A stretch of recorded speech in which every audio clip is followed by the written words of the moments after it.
ચણિયાચોળી movie અત્યારે બહુ આતંક મચાવી દીધું છે એવું કહી શકાય છે બોક્સ ઓફિસ ઉપર જેવા આંકડાઓ આવી રહ્યા છે કલેક્શનના એ ઉપરથી એ આધારે આપણે કહી શકીએ છીએ કે અત્યારે ફેમિલી ઓડિયન્સ માટે ફર્સ્ટ ચોઇસ બની છે અને તહેવારના દિવસે રજાઓની અંદર અત્યારે વેકેશનની અંદર ફર્સ્ટ ચોઇસ બની રહી છે.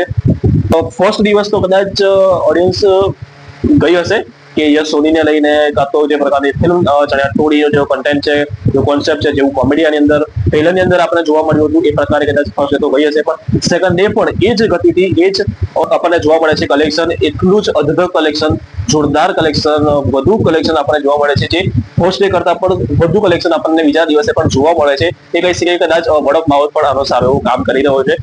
એવું પણ કદાચ કહી શકાય છે કે ભલે મેં મારા રિવ્યુની અંદર એવું કહ્યું હોય કે ફિલ્મ એટલી ખાસ નથી, તેમ છતાં પણ કદાચ ઓડિયન્સને જે ફેમિલી ઓડિયન્સ છે તે આને પ્રિફર કરી રહી છે. અત્યારે 21 તારીખે મૂવી રિલીઝ થાય છે. ઘણી બધી આ મૂવી વિશે વાત ચર્ચા થઈ રહી હતી. પોપટ જે સોંગ છે વાયરલ થયું હતું. યશ સોની છે નવરાત્રીની અંદર ઘણું બધું પ્રમોશન કર્યું હતું.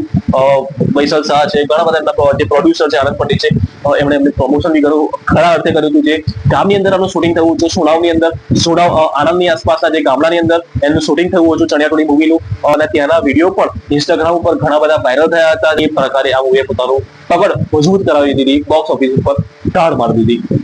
ફર્સ્ટ ડે કલેક્શન જે એમનો આનંદ પંડિત મોશન પિક્ચર દ્વારા ઇન્સ્ટાગ્રામ પર આપણે શેર કરવામાં આવ્યું છે, તે આપણને બતાવે છે કે 1.42 કરોડ, મતલબ 1 કરોડ અને 42 લાખ રૂપિયા ફર્સ્ટ ડે નું કલેક્શન છે.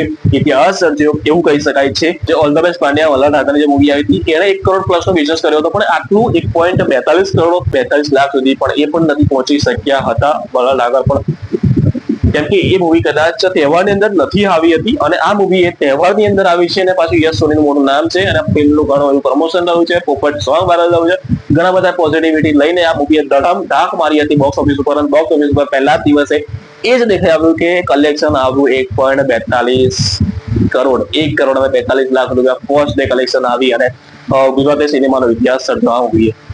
હા, ડેફિનેટલી કહી શકાય. ભલે મૂવીના રિવ્યુ એક ગમે તે આવ્યું હોય કે મૂવી થોડી ઉચ્ચ નીચે કદાચ આવી હોય, મારો રિવ્યુ મેં કદાચ નેગેટિવિટી તરફ પણ આપ્યો છે જ, તેમ છતાં ઓડિયન્સ ફેમિલી ઓડિયન્સ સામે તરફ વળી રહી છે, એ સારો એક સંકેત કહેવાય. ભલે તો અને બીજા દિવસનું પણ કલેક્શન કહી દઉં કે 21 તારીખે મૂવી રિલીઝ થઈ ત્યારે આનું કલેક્શન હતું 1.42 કરોડ રૂપિયા ફર્સ્ટ ડે, અને સેકન્ડ ડે તો એનાથી પણ વધારે આવ્યું છે. એ પણ કહી શકાય કે ઓડિયન્સ વધારે આવી રહી છે, માઉથ વધારે ચાલી રહ્યું છે, ફેમિલી ઓડિયન્સ પ્રિફર કરી રહી છે. સેકન્ડ ડે ઉપર પણ કહી શકાય, કેમ કે સેકન્ડ ડે એના કરતા પણ વધારે આવ્યું છે 1.56 કરોડ, 1 કરોડ અને 56 લાખ રૂપિયા, 1 કરોડ અને 56 લાખ રૂપિયા કલેક્શન આવ્યું છે સેકન્ડ ડે નું કલેક્શન. પહેલા દિવસ કરતા પણ વધુ કલેક્શન આવ્યું છે બીજા દિવસે, જે માત્ર કહી શકાય, જે માત્ર એ જ નથી કહેતું કે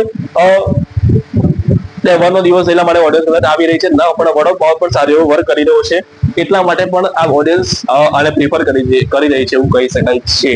જી બિલકુલ.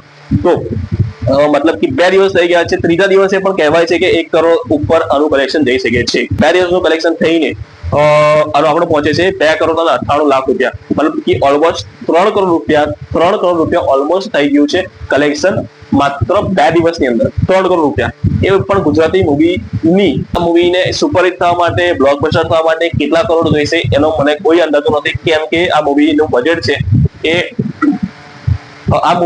છે ક્યાંય ક્લિયર નથી કે કેટલું છે. ક્યાંક એક વેબસાઇટ ઉપર 10 કરોડ બતાવે છે, એક વેબસાઇટ પર 6 કરોડ બતાવે છે, કે 5 બતાવે છે. તો અલગ અલગ આની ચર્ચાઓ અલગ અલગ વેબસાઇટ પર અલગ અલગ બજેટ આનું બતાવે છે, અને પ્રોડ્યુસર કાં તો આમની જે ટીમ છે એના તરફથી પણ કોઈ પણ સાફ એવું આવ્યું નથી કે આ મૂવીનું કલેક્શન આ મૂવીનું બજેટ આટલું જ છે, એ ક્યાંય આપણને આવ્યું નથી. તો આ મૂવી એક બ્લોકબસ્ટર છે કે કેટલા આંકડાઓ હજુ જોઈશે, કેટલા કલેક્શન હજુ પણ જોઈશે આ મૂવીને બ્લોકબસ્ટર થવા માટે, યા તો સુપરહિટ કાં તો હિટ થવા માટે પણ કેટલું જોઈશે આ મૂવીને કલેક્શન બોક્સ ઓફિસ ઉપર, એ પણ આપણને કહી ના શકાય, કેમ કે બજેટ નથી ખબર, એટલા માટે બ્લોકબસ્ટર થવા માટે કેટલું કવર અપ કરવું પડશે એ ના કહી શકાય આપણને. ચાલુ છે, રજાઓ હજુ પણ છે, વેકેશન હજુ પણ ચાલુ છે, તો આ કલેક્શન કદાચ વધારે જઈ શકશે મારા અંદાજ પ્રમાણે 10 થી 12 કરોડ રૂપિયા. હા, ઓલમોસ્ટ કદાચ સૌથી વધારે 12 કરોડની એપ્રોક્સ આસપાસ જઈ શકશે મને એવું લાગે છે. આપણે જોઈતા રહીશું, નજર રાખતા રહીશું કે આ મૂવી કેટલું કલેક્શન કરી રહી છે, કેટલું કલેક્શન કરશે ભવિષ્યમાં. શું 12 કરોડની આસપાસ વધારે 15 કરોડ બી જઈ શકે છે કે નહીં, કેથી પાર પણ જઈ શકે છે, એ પણ જોવાનું રહ્યું આ મૂવી માટે. તો જોડાયેલા રહેશું, આપણે ચર્ચા કરતા રહીશું કલેક્શન વિશેની. હવે તો કેમ કે મને પણ થોડો ઇન્ટરેસ્ટ આવી ગયો છે કલેક્શન બાબતે.